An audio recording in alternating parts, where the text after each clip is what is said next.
Muy buenas, ¿qué tal? Bienvenidos a un nuevo programa de Ciencias Paranormales. Este programa que hacemos desde la Asociación de Divulgación Científica de Alicante, en la radio de la Universidad de Alicante. ¿Cuántos alicantes por aquí? ¿Qué tal, Javi? Muy bien. Feliz año, ¿no? Feliz que es el año, primero claro. del Hay que decir feliz año a Claro. los oyentes. Madre mía, ¿cuánto tiempo hace que no estamos por aquí? Desde el año pasado. Desde el año pasado, por lo menos el año pasado. Pero hace tiempo, sí. Pues estamos en el programa, si no recuerdo mal, porque ya he perdido la cuenta, 75, el cuarto de la quinta temporada o algo así. ¿Quinta temporada? Quinta temporada. Yo cada vez que diga quinta temporada, algo, no 75, creo que estamos por 75. Pues nada, bienvenidos a este espacio de divulgación científica que hacemos aquí en la Universidad de Alicante. Pues eso pretendemos. Pues eso pretendemos, con compañeros y profesores de la Universidad de Alicante sobre todo. Y como estamos en la Asociación de Divulgación Científica de Alicante, hay que hablar de lo de que... Saraos. de Tenemos Saraos, Saraos. tenemos Este Saraos. sábado tenemos Saraos. Tenemos una charla, como siempre, en Clan Cabaret.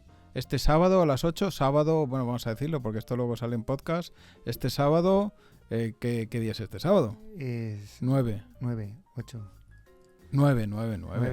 febrero. Este sábado 9 de febrero tenemos una charla a cargo de Daniel Orts, médico, divulgador científico, sí, amigo del programa, amigo de sus amigos, también. monologuero, y nos dará una charla de muerte. Una charla de muerte. Es así como tiene el título, es decir, una cosa fresquita, agradable, sí, para pasar el sábado que por la la gente noche. vaya preparada para Hablar de la muerte. Creo que hablará, como él es de medicina preventiva, pues hablará de formas en las que podemos morir y formas de prevenirlo, esperemos. Bueno, así que está bien, así que hay que ir. Que creo que no se lo pierdan, no perdáis porque es importante. Igual hay que saber morir, importante, hay que saber con morir. dignidad. Y como siempre, las entradas están disponibles en Tiquetea, ¿saben? Son entrada mínima 5 euros con consumición, o sea que es prácticamente lo que se paga. Sí. Y allí esperamos a todo el mundo. Eso es, ahí nos veremos.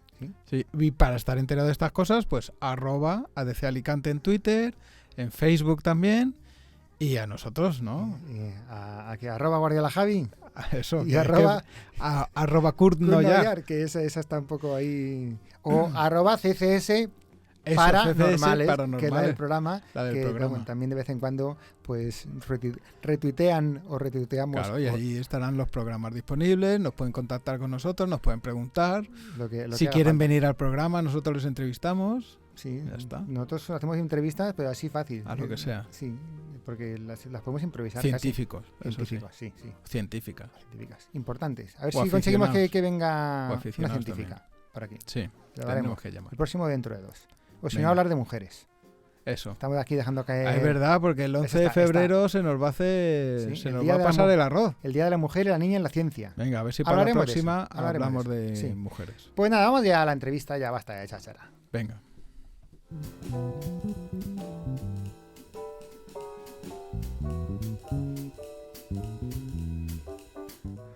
Sí, vamos ya con la entrevista de hoy, que vamos a hablar de riesgos naturales y geografía. Por eso nos acompaña en el programa, que ha estado aquí esperando pacientemente a que nos toque, a que toque su turno, está Juan Antonio Marco, él es catedrático de Geografía Física. ¿Qué tal, Juan Antonio? Hola, buenos días, muy bien. Hoy poca broma, hoy desastres naturales, hoy una cosa seria. Una charla de muerte y desastres naturales. Está la cosa complicada, ¿eh? Sí. Bueno, Juan Antonio es catedrático de Geografía Física en el Departamento de Análisis Geográfico Regional y Geografía Física de la Universidad de Alicante. Es que a veces los departamentos tienen un nombre más largo, como el tuyo, el de teoría de la señal y todo esto. Sí, teoría de la señal es como termina. Por eso es que... y sé que empieza por física, pero vamos.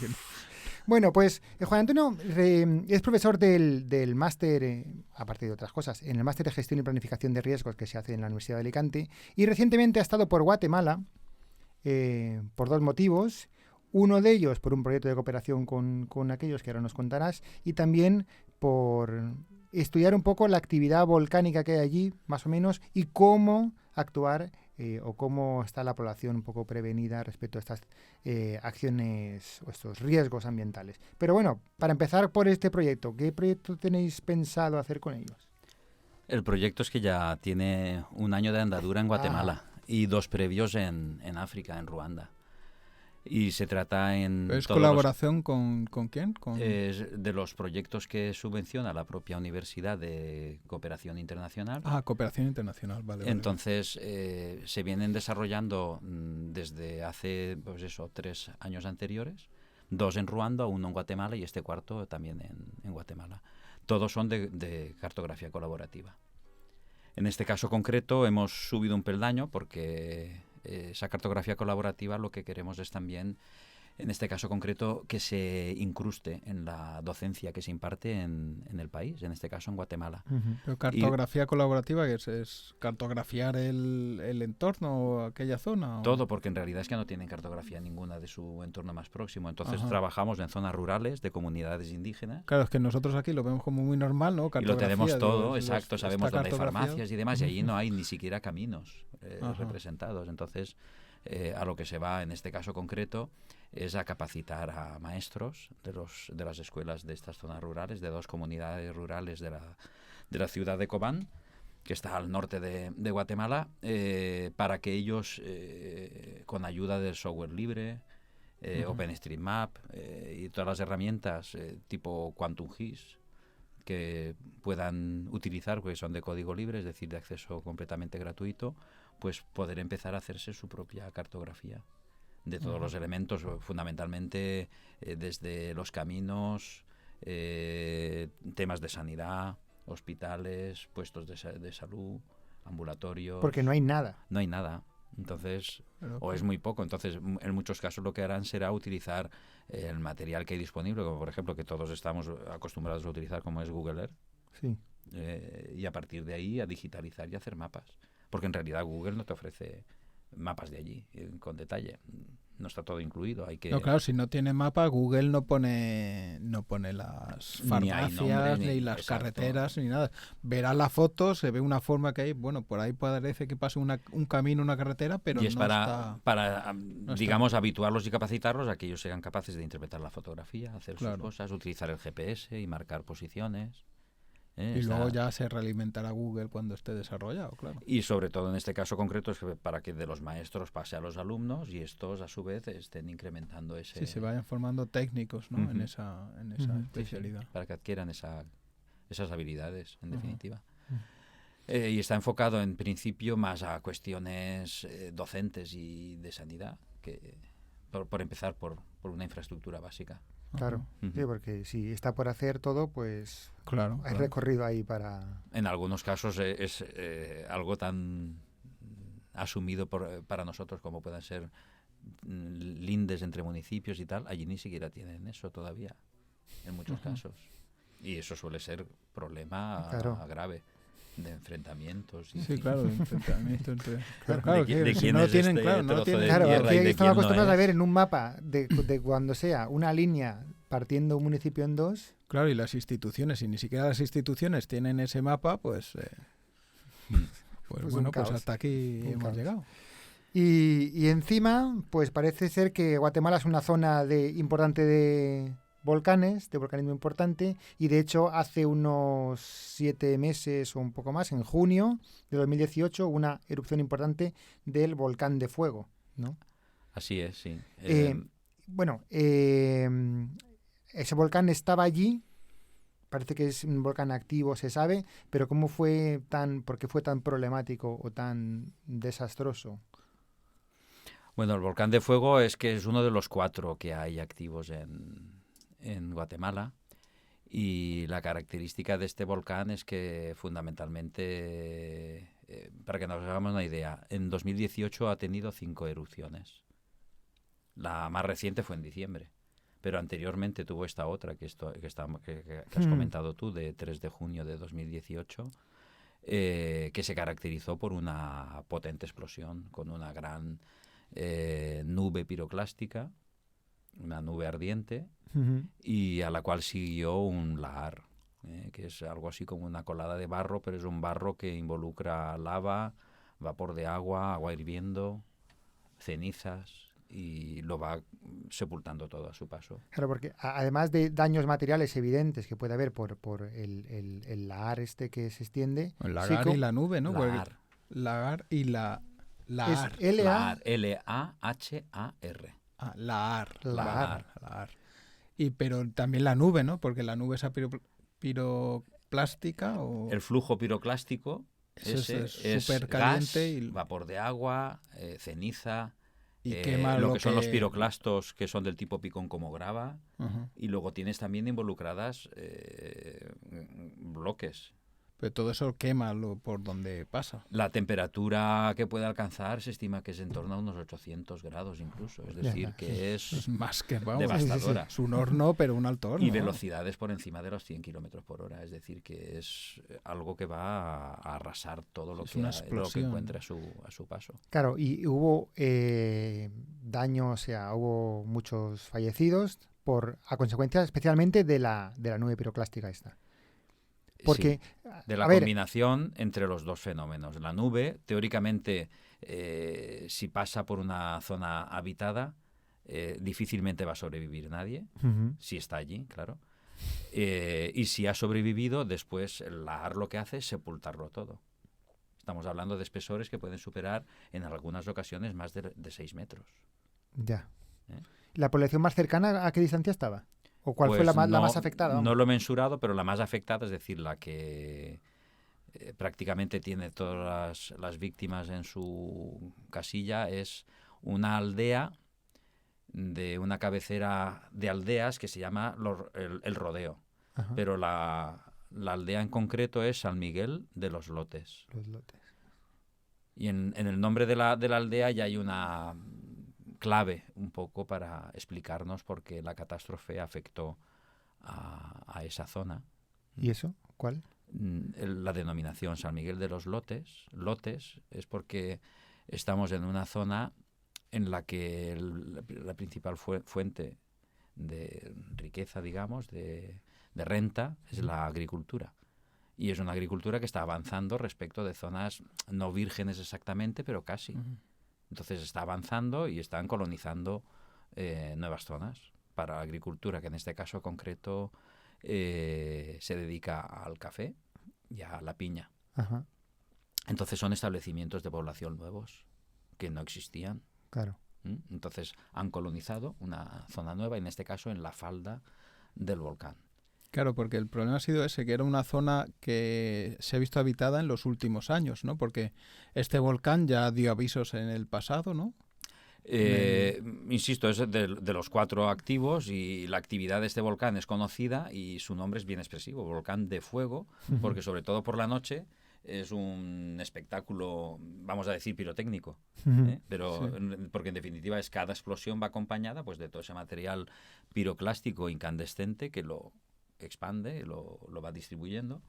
Pueden ser explosiones más o menos fuertes, pero una erupción como la que hubo en 2018, esta que hemos comentado de junio, pues habría que remontarse a 44 años atrás para encontrar otra.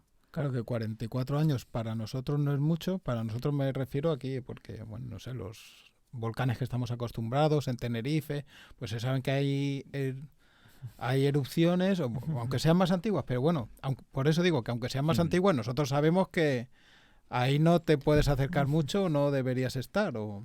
Bueno, ellos lo deberían saber también, pero es un tema de esa nueva población no ha experimentado nunca, ni ella, ni en la memoria de esa población, Eso me hay refiero. una experiencia previa que te lleve a ser un poco más resiliente en ese sentido. Claro, porque esa población es más reciente, eso San Miguel de los Lotes es un pueblo más reciente que esa del 74, si no he calculado mal. Tengo que confirmarlo, pero Por ahí, por lo por que he ahí. visto en las ortofotos que hay colgadas en Google, creo que no hay todavía esa población. El Claro. Rodeo sí, que empieza a poblarse, pero esa población que está un poco alejada de lo que es el centro, no estaba todavía. Lo Pero- mismo que tampoco estaba, por ejemplo, lo digo para complementar un poco la Sí, sí, sí. información, un resort turístico que había pegado a los lotes, que es un complejo de campo de golf con residencia, hotel, bungalows, Ujú. que se llamaba la Reunión, que ha desaparecido también. Ajá.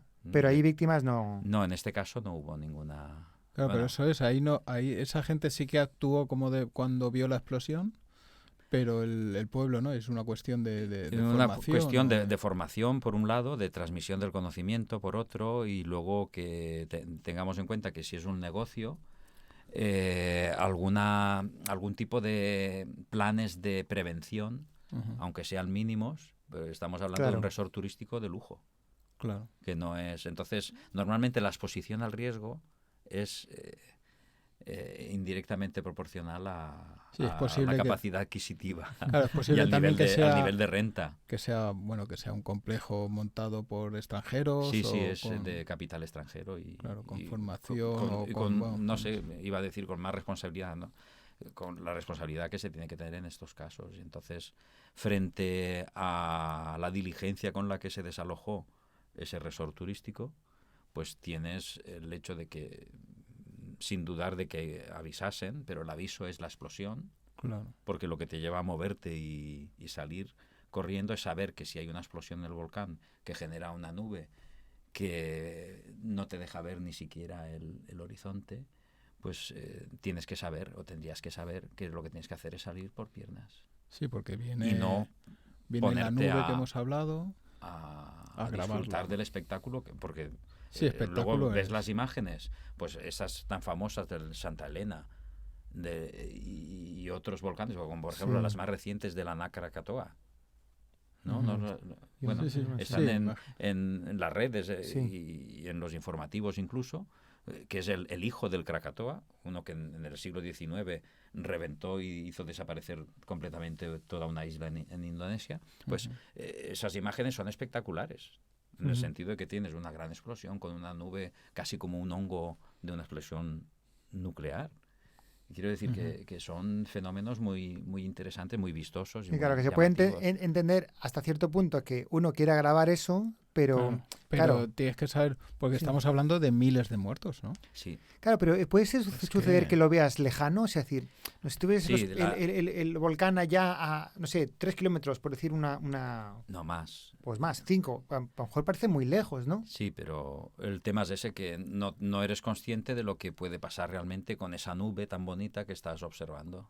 Porque al que lo estaba observando y le pilló la nube, simplemente se carbonizaron directamente. Claro, esos ¿no? quedan calcinados. Como en Pompeya, ¿no? Exacto. Ese sería digamos, la situación previa o antecedente o precedente que podríamos utilizar para explicarle a esta gente. Mira, estos hicieron, no hicieron, pegó el petardazo el volcán, claro, y a ellos no se movieron de casa, no se movieron del sitio, estaban muy cerca del volcán y terminaron calcinados, y como los calcinó el volcán, los estás viendo ahora en una musealización que se ha hecho allí de Pompeya. Pues aquí claro, no se puede hacer hacer en aquel eso. Entonces no se sabía, pero que esas cosas sigan pasando hoy en día, pues es un poco... Pues sí, porque hay suficiente experiencia. Claro. Claro, es que si dices que se desplaza, ¿hay unos 100 kilómetros por hora? O más. O más. Claro, a lo mejor estás a 20 kilómetros y eso quiere decir que en 5 minutos, o no sé, ahora el cálculo no me sale, pero ya lo tienes encima. Claro. Ya, pero no es que, claro, tú a lo mejor ves polvo, ¿no? O ves una nube de polvo. Una nube de polvo, pero claro, no sabes que ese polvo está a 800 grados. Es que te fríe, vamos. Sí, vamos. No sale Guatemala es especialmente una zona volcánica. ¿Ahí qué es lo que sucede? Bueno, casi toda Centroamérica, porque no solamente allí, tienes El Salvador, tienes México, es decir, en la Ciudad de México está expuesta también a ese mismo peligro, porque tienes volcanes cerca. En el caso de Guatemala, no recuerdo ahora la cifra, pero podemos estar hablando de una treintena de volcanes, de los cuales 4 están activos y otros están inactivos, que no quiere decir que estén extintos. Es decir, que el peligro, o digamos el riesgo de que haya este tipo de procesos es muy importante. Y eso sucede porque está la unión de 2 placas ahí, ¿no? Ahí tenemos la placa de Cocos, que está metiéndose por debajo de la placa del Caribe. Y en la zona de subducción entre la primera y la segunda, es decir, de esa penetración hacia el fondo, es donde crece el equivalente a lo que sería, pensad, Alaska. Alaska. Sí. Bajamos, que tenemos la parte de Canadá, las montañas rocosas que continúan hasta California, Ujú. México. Sí. Toda esa cordillera es una, en realidad. Toda Sí, ella se claro. debe al mismo fenómeno, de la subducción, en aquel caso de la placa pacífica por debajo de la americana, y en este caso es la de Cocos, que es un fragmento que está ahí incrustado entre la del Pacífico y la del Caribe, y está haciendo lo mismo exactamente por debajo de la placa del Caribe. Y la cordillera se ha levantado, y en esa cordillera, debido a las tensiones que hay tan fuertes y sobre todo a la debilidad de la corteza terrestre, pues se genera el ascenso del magma. Pero claro, o sea, y esa zona realmente que puede abarcar, claro, si llega de Guatemala a México, o sea, una zona No, de perdona, subducción, bueno, y más. Sí, desde, vale, sí. desde las Aleutianas, Sí. es en el extremo de Alaska, hasta Tierra del Fuego, es decir, hasta la Antártida, Ujú. que es toda esa Sí, parte claro, del ese cinturón cordón que hay. circunpacífico Sí, pero quiero decir, dentro del fuego. donde esté la frontera esa, realmente hay todavía un rango en el que zona volcánica, ¿no? Digamos, donde que hay riesgo de que Sí, pueda surgir un volcán, ¿no? Sí, no exacto, justo en sí. la unión, ¿no? Que te quieres Eso sí es lo referir. Sí, en mejor. esa zona de tensión, en esa zona de enfrentamiento y de subducción. Son varios centenares de kilómetros o miles, o Ujú. no sé. De hecho, pues hay volcanes que han surgido de manera relativamente reciente. El Pacaya sería uno de ellos, por ejemplo. ¿Eh? El Pacaya es otro Guatemala, ¿no? No, bueno, está muy cerca. Ajá. ¿Eh? Los tienes todos a la vista desde Ciudad de Guatemala. ¿Eh? Ujú. Y el Pacaya, lo que ocurre es que es un poco más amable, entre comillas. Ya. Es más visitable y no ha tenido recientemente ningún comportamiento del estilo de los anteriores. Pero sí que se recuerdan erupciones de época postcolonial, del siglo XVI y del siglo XVIII. Incluso he podido localizar algún mapa de la época, algún croquis de la época que intenta explicar la erupción y hay está representada la nube, digamos, de cenizas que prácticamente cubre todo el departamento de Guatemala, de lo que es Ciudad de Guatemala hoy en día. Ujú. Y es que se trata de un país en el que hay una gran cantidad de procesos, de fenómenos, que entrañan un gran peligro y por tanto riesgo para la población. ¿Mm? Porque nos estamos centrando en el tema volcán, Sí. pero podríamos hablar de un montón de... hay, por ejemplo, Ciudad de Guatemala, hay una antigua Guatemala. ¿Que ya se sepultó o qué pasó? Un terremoto la destruyó. Ajá. Y Claro. al lado de Antigua Claro, Guatemala claro. hay una ciudad vieja, que también la destruyó otro proceso distinto. Es decir, ya estamos hablando de tres cosas diferentes: terremotos, lo Los volcánico, volcanes. las explosiones volcánicas, y en el caso de la ciudad antigua fue un deslave que llaman ellos, que es un deslizamiento enorme de medio volcán que cayó Ujú. por un tema de lluvias intensas. Claro, ellos no son conscientes de todos esos riesgos que hay en su zona. Bueno, estos que estamos hablando de Antigua Guatemala y de Ciudad Antigua y de Ciudad Vieja se remontan a bastantes siglos que ahora no atrás. podría suceder. un fenómeno así. Sí, pues un terremoto lo puedes tener igualmente. Sí, claro, terremotos es zona de todas las zonas Sí, de todo el unión de riesgo placas sísmico, o roces sí. son zonas de terremotos. Has nombrado antes lo de que el volcán este de Pacaya era visitable. Pero eso visitable, no puede suceder que tú vayas a visitarlo y de repente pega la petarda. Avisa con cierto tiempo. Quiero decir, ¿cómo se puede...? Bueno, ¿Avisan, no avisan? ¿Se puede predecir, no se puede predecir? hay indicadores que se utilizan para señalar que posiblemente sí que pueda haber una erupción, que tienen que ver con el registro de temblores, de terremotos. Se tiene un poco, digamos, monitoreado, Sí. o monitoreada en este caso la cámara magmática para ver si tiene algún tipo de actividad, qué tipo de gases están saliendo.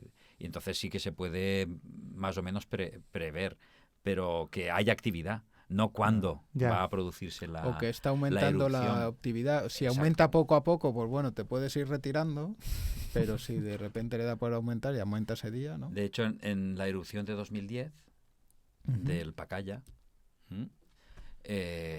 despertó mucha expectación mediática y había pues bastantes reporteros, porque ya digo, es un volcán visitable y es relativamente fácil de acceder. Uno de los periodistas, por querer apurar al máximo sus imágenes, sus fotografías y demás, murió por el impacto de una de estas rocas en una explosión. Vamos, que estaba cerca. Sí, claro, ¿dónde estaba yo? Que tú también estabas ahí. No quiero no en esa ¿Tú fecha, llevarías casco? pero hoy en día está en erupción Ya, también ya. el volcán. Lo que pasa que es una erupción más amable, entre comillas, pero está saliendo lava, hay pequeñas explosiones. Pero, Bueno, ver saliendo gases. Sí, y está, pues, digamos, descongestionándose de manera ordenada. Pero está en erupción, lo cual no quiere decir que no pueda empezar. Sí, y es como que libera la presión poco a poco. Exacto. Entonces da la impresión de que, pues eso, sí que ha tenido explosiones fuertes, pero las últimas que ha tenido han sido más bien de tipo estromboliano, con columnas de humos que no han superado los 25 metros de altura respecto del cráter. Que eso son flojicas, pero estamos hablando de 25 metros ya de material proyectado. Es peligroso. Y entonces, pues un fragmento de estas rocas de la caja de la chimenea volcánica que salgan proyectadas, pues matan. Sí, y realmente, ante un volcán, corre. Bueno, si te da tiempo, sí. Bueno, sí, pues no hay otra opción. No, en el caso de que haya actividad. Y sobre todo no exponerte, porque, por ejemplo, al Pacaya, que es al que subí, no nos dejaban llegar al cráter. Llegué hasta 2.400 y pico metros de 2.540 o 50 que tiene de altitud. Claro, si por ejemplo el Teide, que está tranquilo, tampoco te dejan, ¿no? Necesitas un permiso para pero eso, sumarte al cráter. Pero en este caso es ni con permiso, porque en el momento en el que tiene actividad no... Ya, claro. Y en el volcán de fuego llevan no sé cuánto tiempo sin dejar subir. Bueno, claro, es que hemos visto imágenes motivo. Que eso está ahora mismo ardiendo en la punta del volcán, ¿no? Del volcán de fuego. Y sobre todo por la noche, ya te digo que es un si espectáculo. Se ve fuego cada por vez la noche que queda una pequeña explosión hay proyección de material piroclástico y por tanto ves eso. Sí, como espectáculo está muy bien. Sí, pero mejor en la distancia que no cerca. Y porque realmente frente a eso, algún tipo de protección, simplemente tendría que haber, primero, un ordenamiento del territorio, imagino, ¿no? De decir, aquí no, hasta aquí construyes no, sí y tal, y después unos planes de emergencia o algo así, ¿o cómo? Exacto. De hecho, lo que tenemos previsto, o lo que, visto el escenario que hay allí y la disponibilidad de información, pues más o menos uno de los logros del viaje pues ha sido el poder contactar con personal que está estudiando eventos anteriores, y uno de los propósitos es comparar los efectos anteriores con los actuales, porque a partir de ahí sí que puedes planificar y señalar las zonas de máxima exposición al peligro, y por tanto pues limitar, si quieres tener un campo de cultivo, bien, pero no pongas un pueblo. Ya. Porque antes hemos estado hablando, creo que has comentado que ahora ibais allí a hacer una expedición, incluso con alumnos o... Sí, el proyecto este de cooperación incorpora, bueno, somos otro compañero y yo, Antonio Prieto y yo, y 5 alumnos que el año pasado estaban en cuarto, pero como tuvimos que demorar la ejecución del proyecto, pues ahora están todos en másters. Entonces son 5 alumnos, pues esperemos que puedan venir todos, porque tenemos que todavía que ver con el presupuesto cuántos pasajes y estancias podemos cubrir allí, pero pensamos que los 5. Entonces con ellos vamos a estar, ellos van a hacer de profesores para capacitar a los profesores de allí en el manejo de las herramientas de cartografía colaborativa, y como hay una semana en la que ellos trabajarán con los maestros y nosotros estaremos esperando a que nos presenten los resultados, esos 4 o 5 días que tengamos de asueto los vamos a aprovechar para ir al volcán Pacaya y a ir a otros sectores, como por ejemplo el lago Atitlán, donde hay unos procesos hidrogeomorfológicos impresionantes de pueblos barridos por una riada. Y pueblos que están expuestos a ese mismo fenómeno, pero pueblos que podemos estar hablando de 100.000 personas. Bueno, hablo de pueblo. Llevar cuidado. Sí. Pues nada, esperemos que el proyecto tenga éxito, que los alumnos, los habitantes de allí aprendan sobre los riesgos a los que están los que les afectan, expuestos. Muy bien, gracias. Y bueno, muchas gracias, Juan Antonio, por venir al programa. Muchas gracias. Y no sé ya si un altre dia tornarem per així. Muchas bueno, gracias. Pues nada, hasta la próxima, amigos. Adeu. Adiós.